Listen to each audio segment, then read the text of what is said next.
Hello,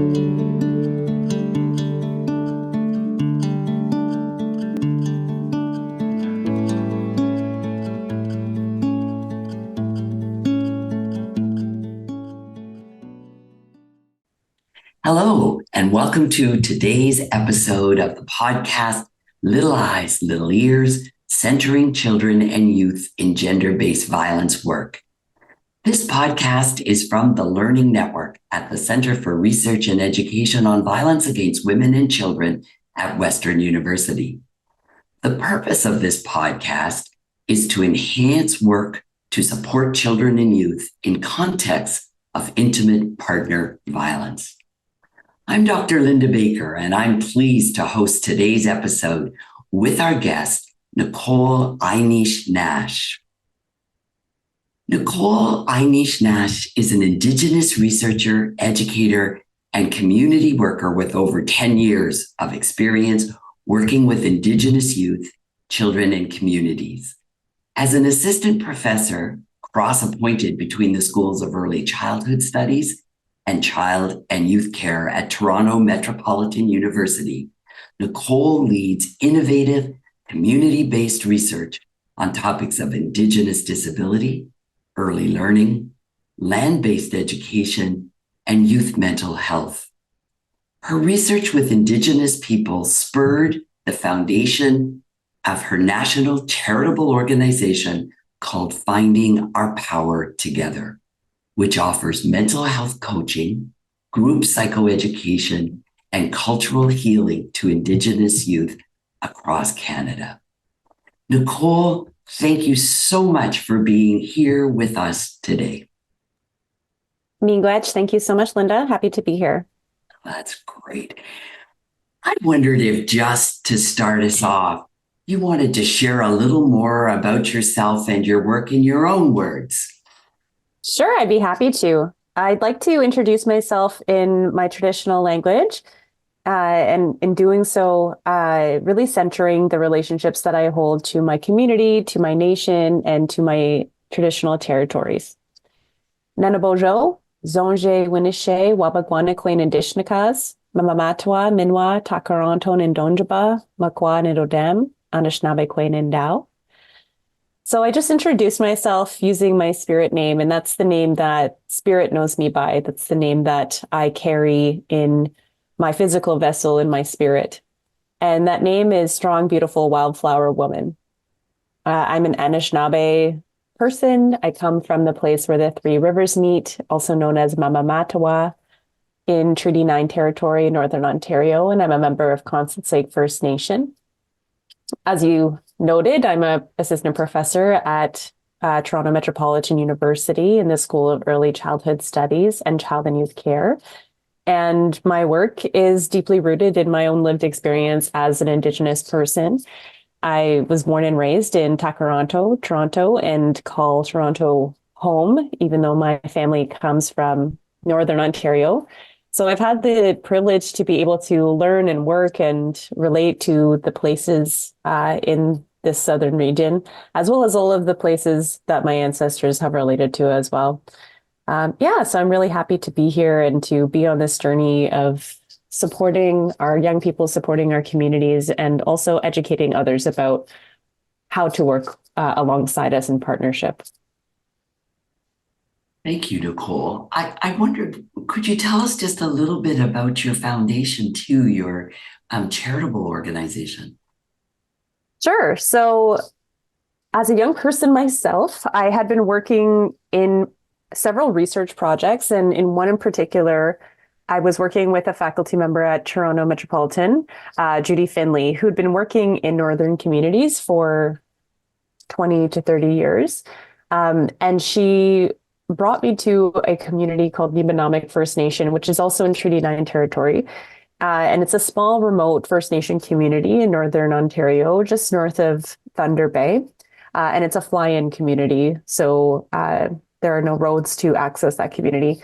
And we'd been working on a research project, and the project was about community wellness. And we had been talking to all of the community members about what would it mean to be well in that community, and what would that look like in the short, medium, and long term. And we really wanted to get young people to be a part of this project. And so we started to talk to the young people about what wellness meant to them. And at the time, they had been experiencing many suicides in their community, which was uncommon in that community. And particularly for youth, there were many suicides of young people at that time. And so they said, yeah, we can answer these questions, but for us, wellness means that our young people are thriving and that they're not dying by suicide. And so ultimately, that was a moment for us as a team to kind of shift our perspective in relation to the research we were doing. We continued to do the research and we completed the work that we were doing, but we also saw a need to really support the youth on the ground who were, really struggling with the suicide epidemic.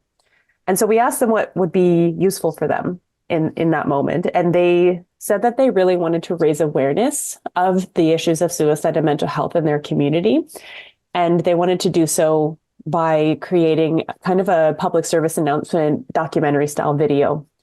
So we continued to work with this group of youth who eventually became a youth council in their community to create this video. And when we talked about what would this video be called, what would this movement be called, they wanted to call it Finding Our Power Together. So we completed the video. We then brought that video to a fundraising event that we organized in Toronto at the university, where we invited many folks to attend and share their experiences also with youth suicide. And so it was really great because we were able to connect some of those youth from Nibenomic to youth in Toronto and other surrounding communities as well. And we were able to raise $10,000 for that community and built a youth elder teepee for them to be able to start to kind of heal these issues in their community. And then we've continued to work with Nibenomic. And when I became an assistant professor at TMU, one of the first projects that I ensured that I wanted to continue was working with this particular community. And we started going back to that community in February of 2020. And we said, hey, what do we want to do with this idea of finding our power together? And they really wanted to grow it. They wanted us to go to different communities. They wanted us to have a national scope. And then the pandemic happened. And so, oh dear, we saw a need to kind of mobilize on the ground support again. So with their permission and blessing, we established a national nonprofit called Finding Our Power Together to kind of continue the work that we had started in that community, but then reach a national scope. So now we offer a variety of mental health services and programs to Indigenous children, youth, and communities across Canada. We have psychoeducation programs, so teaching young people about mental health and how to cope with mental health challenges. We offer individual counseling to youth. And then we also have a lot of leadership and capacity building initiatives. So really going back to supporting that youth council, supporting the leaders in the communities who are actually doing that work. And in addition, we always take an Indigenous specific lens. So we do a lot of land-based healing programs and camps to ultimately support young people to thrive, learn who they are, and become rooted in their cultures and life ways. Sounds very exciting. And it's particularly encouraging to hear how much it's led by youth, how much it's driven by youth, actually, right from the get-go. So that's thank you for sharing more about that with us all.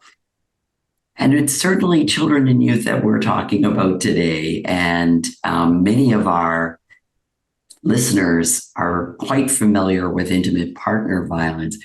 But we wanted to start by looking more at colonial trauma and how that impacts experiences of intimate partner violence in the home for Indigenous children and youth. Yeah, I would say it's definitely has a lot of impacts. I think for many Indigenous communities, we're in a state of healing right now from the colonial traumas that we've had to experience, both historic and contemporary. And I think that the family structure has really been impacted by colonialism. And that is something that we as communities are still kind of working through. I think it's difficult for Indigenous communities because we're in a time where a lot of our traumas are kind of open to the public, right? Like we are healing from really devastating genocidal acts in front of everybody. And so it's a difficult time because I think a lot of Indigenous communities are really hoping to heal, to reinstate our traditional ways of doing things, but are having to do so in the context of, increased social awareness, and increased social connectedness. And so a lot of the ways that we need to heal are kind of being put on display. I think for many communities, intimate partner violence is something that is occurring, and is a direct result of the broken family structure that has resulted from colonial policies, right? So I think the residential school legacy, the taking of children from their homes, has really eroded the traditional family structure that Indigenous communities would have, and obviously has resulted in a ton of negative impacts that is then perpetuating violence within the home. So I think that violence we experience within our communities on the individual level is really a result of the collective trauma and violence that we've experienced as a community. Would you talk a little bit more about, it just really shone a light on that for me. Like healing is difficult for all of us, no matter what we're healing from. But as you say, to do it in that public arena, to do it in terms of such a non-private way in some respects. Can you talk a little bit more about that, Nicole? Yeah, I mean, I think for most communities, they've not had to do this type of healing in such a public forum.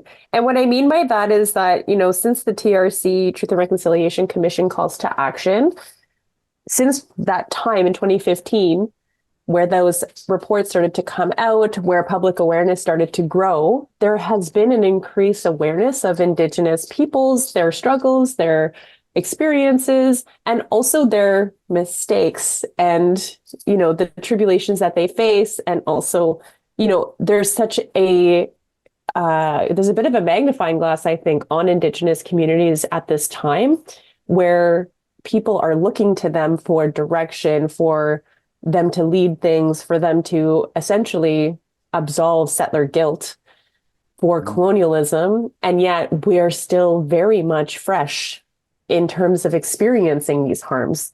The last residential school closed in the mid 1990s. The last day school was going on into the early 2000s.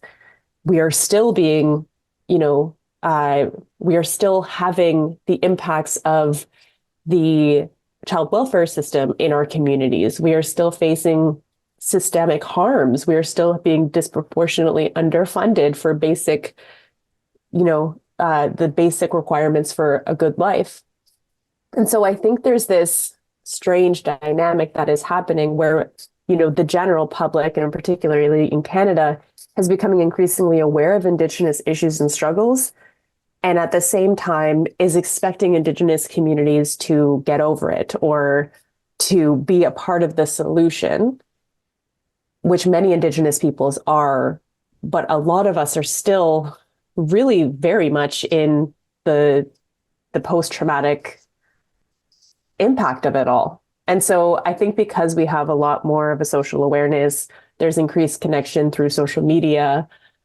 There is this kind of public way in which Indigenous peoples are almost having to perform in a particular dynamic that has been deemed to be acceptable by settler society. But I think we need the grace to be able to actually spend time healing, spend time doing the work within our communities to, bring back our cultures, bring back our ways of life, and ultimately become strong nations in our own right before we then are able to participate in these kinds of other reconciliation agendas.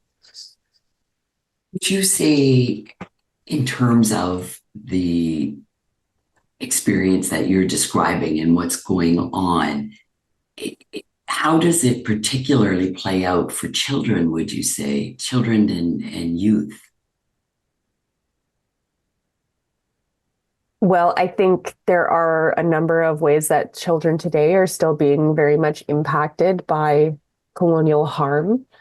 I know from my own experience that my parents were very much impacted by colonial policy.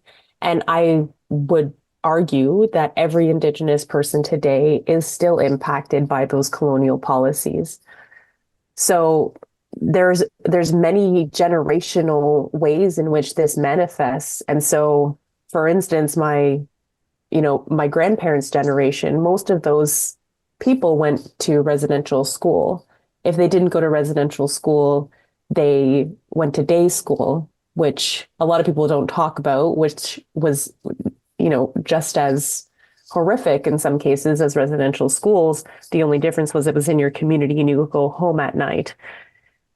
But the disruption in those schools really stripping away of identity, the punishing of indigeneity, and essentially telling an entire generation of children that they were unworthy unless they performed in a particular way, obviously has trickles of impact. And so within my own family, that generation, a lot of them didn't learn how to parent.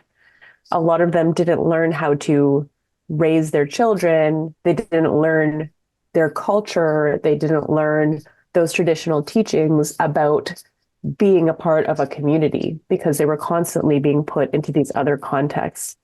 And so my grandmother didn't necessarily go to residential school, but she was actually a part of the tuberculosis piece. And so she spent much of her childhood in a hospital.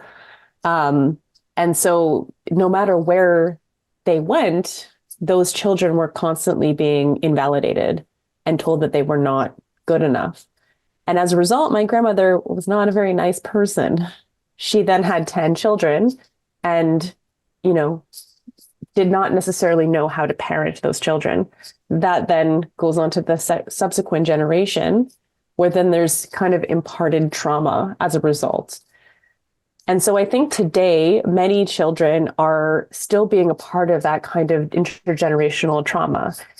Even when I myself am a parent and I try very hard and I have a degree in early childhood. And so I think I maybe know some stuff in terms of how to parent. I'm sure you do. But it's not easy. And those kinds of traumatic events still come up. And I think there's also a lot of anxiety with being a parent as an Indigenous person because of those experiences. I am constantly afraid my children are going to be taken away. I am constantly afraid, that people are going to judge me or, that I'm not doing well enough as a parent, because I think that that kind of perpetuation of the family unit wasn't that strong for my own upbringing. And so I think that's what I kind of mean is that we're in this process of reclaiming who we are, learning how to heal from this, but it's so very, very fresh. And so I think that leads to, all sorts of things. And ultimately, we are really just trying to ensure that our kids are safe, that they're healthy, that they know that they're loved, while we're also trying to work through our own stuff. It's so powerful what you're saying, Nicole. We know we don't go to school or whatever to learn to be a parent. We learn through our home and through our contact with our own parents. And when that is stolen from us in the way that it was through colonial acts and continues to be, as you say, then it leaves a powerful impact. Do you worry sometimes, or in terms of if it becomes too much about the trauma, that there's so much more to Indigenous children and youth and families and communities than the trauma? And yet the focus, as you said, from the outside, it's sort of two things. One is focus on the trauma in a big way, or refusing to believe the trauma really shouldn't impact anymore. Do you worry about a narrative that is promoting resilience and not being overshadowed completely by the trauma? I wouldn't say I'm worried. I think that Indigenous communities are working very hard at really promoting an Indigenous contemporary experience and culture. And so sometimes I get worried in relation to reconciliation and this kind of settler oversight, where I was talking about earlier. There's this kind of constant desire to have Indigenous people be at the table, have Indigenous people create the solutions for the systems that they've suffered. And I think that's all well and good. But I also think that doing all of this reconciliation work sometimes takes away from our ability to be doing the resurgence work that is necessary within our communities. And so I see some beautiful examples of how Indigenous communities are really not only trying to heal from colonial harms, but actually to strive for something even greater, to, be practicing our cultures in beautiful, beautiful ways.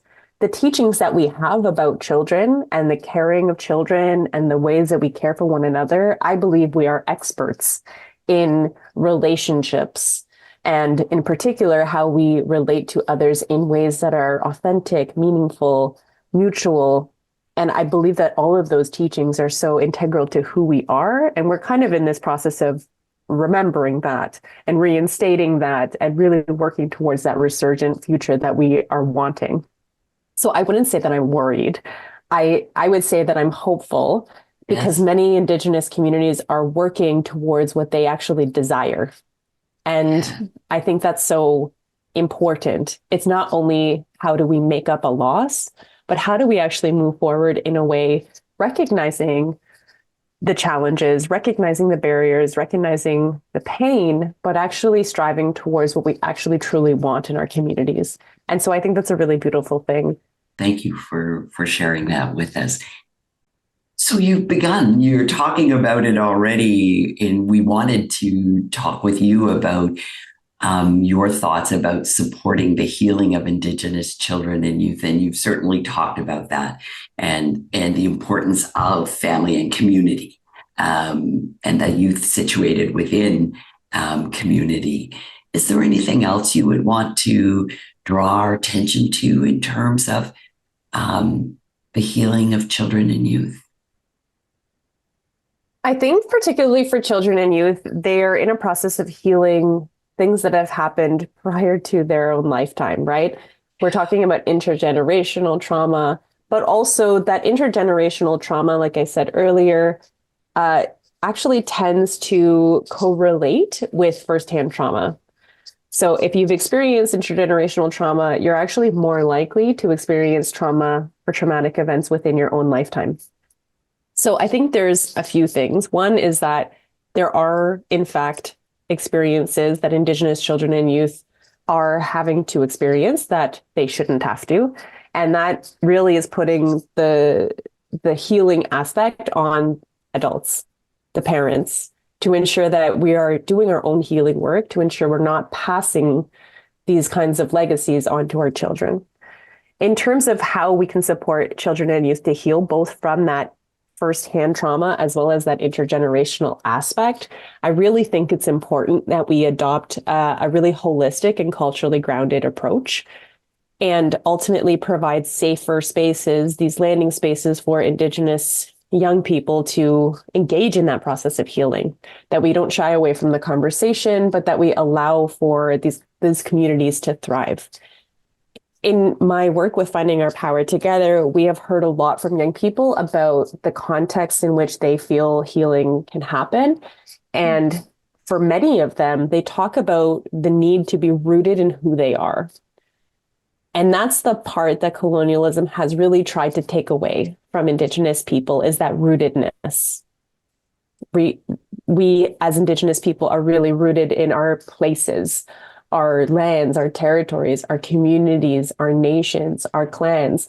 And so at Finding Our Power Together, we are trying really hard to give that back to the young people, give them their traditional names, give them their colors, give them their clans, help them learn language, help them participate in ceremony, bring them to sweat lodge. All of these things are just small pieces of someone trying to reroute themselves in who they are. And it doesn't matter if you're in your traditional territory. It doesn't matter if you're, speaking your traditional language. It's recognizing what it means to be an Indigenous person today and to find that rootedness in who they are. That rootedness allows for people to really connect to life and to build and cultivate a life worth living through their understandings of themselves, their history, and also what they desire into their future. So I think in terms of the supporting the healing of children and youth, I think we need to create safer spaces, really taking a trauma-informed approach in all of the spaces that we are working with young people. And I think that so many of our young people today are experiencing a myriad of traumatic events, whether they're Indigenous or not. And so that trauma-informed lens, I think, can be really helpful in terms of shaping our practices to not further the damage. And then ultimately allowing the space for Indigenous peoples to have their own ways of doing things. There are some things that I think just need to happen within Indigenous community that can't really be replicated outside of it.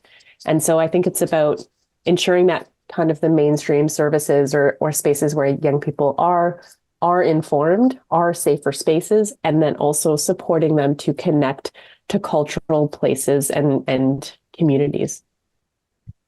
Do you have any thoughts for mainstream services in terms of how to do a better job in terms of partnering and not continuing in a way quite explicitly, but not maybe intentionally, but it doesn't matter whether it's intentional or not, continuing to remove that from community and family?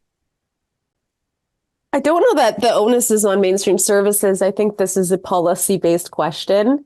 Mm-hmm.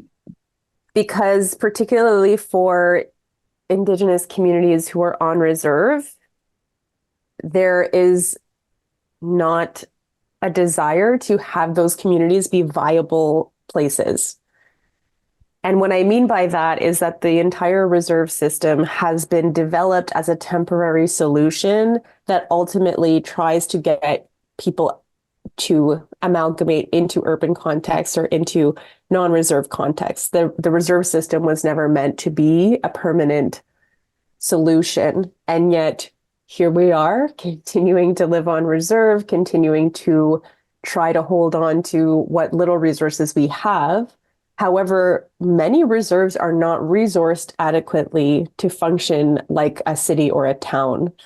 And so we have basically outsourced all of these essential services, particularly in far and remote northern communities, for instance.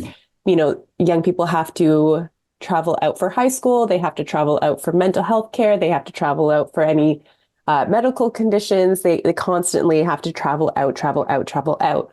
And that sends a message that there is no viable future where I live, that I constantly need to travel out in order to access the basic necessities of care.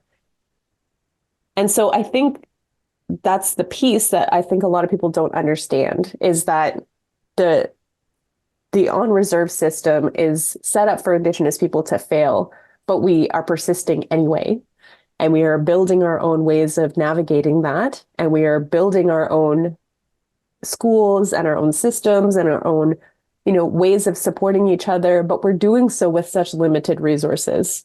We are doing so with chronic underfunding. And we're doing so, again, in the midst of also trying to heal. And so I think what you're talking about really highlights the necessity for meaningful engagement and meaningful partnership. And what that looks like is really dependent on the people at the table. It's a relationship that needs to be cultivated. But ultimately, I think there's, for most people who are, settlers who maybe are trying to do their own part with reconciliation, and it can become very difficult to know what to do. And I think a lot of the work that the Truth and Reconciliation Commission has been doing has been very helpful and to illustrate the ways that governments need to change. And I think that's the piece that many settlers can be working on, is in challenging your own government, holding your government accountable for what it has done and not done in relation to this work. And then building within your own system. So, regardless of what system you are within, there are always ways to partner with Indigenous organizations, Indigenous communities, et cetera, to leverage the resources you do have and support Indigenous communities in the process. Regardless of if you have any Indigenous clients, I believe that needs to be a real part of the way that we are engaging within the social service sector. Well, in 20 years, what would you like to see change in terms of support for Indigenous children and youth exposed to violence? Oh, I don't know, a lot of things. I mean, in 20 years, I hope that there is no violence. I hope that that's not a thing that we're still talking about. But I do think that there needs to be better systems in place for supporting Indigenous children, particularly in relation to accessing support. So, ensuring that young people have support that is culturally relevant, that is offered by other Indigenous people, that is allowing them to participate in other types of support systems that would be useful. So I think, in terms of what we've been noticing is that, yeah, counseling is great. Counseling can be really helpful, but not everybody actually wants counseling. And in particular, they don't necessarily want mainstream counseling. They want counseling that's informed by their lived experience as Indigenous peoples and their cultures, and to use that as a framework for learning and self-discovery. But that they also want to be part of networks and communities and connected to something broader than their own individual experience.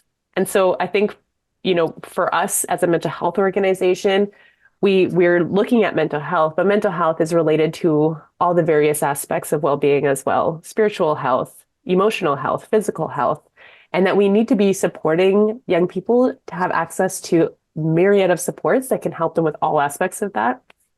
But ultimately that we are starting, in the early years. I think, in my background as an early childhood educator, like, we need to be supporting that healing and that growth and that teaching about how to relate to each other well in the early years, so that translates throughout the lifespan and ultimately, hopefully, creating that generational change. Nicole, it has been amazing to talk with you. We're so appreciative of you making the time. I imagine that your students must just be amazed to take courses from you. You have an amazing way of communicating and to make things that are complex and more readily understood. So thank you for sharing our space with us today, and your continued research and practice with youth to support their well-being is truly inspiring. For our listeners, this episode concludes the podcast series. It has been such an honor to host this series and to have worked with the Learning Network team at the center. And we are so grateful to all of those who have tuned in to hear different guest speakers over the last year. And this was such an important and befitting last episode, Nicole, to have you with us for this episode.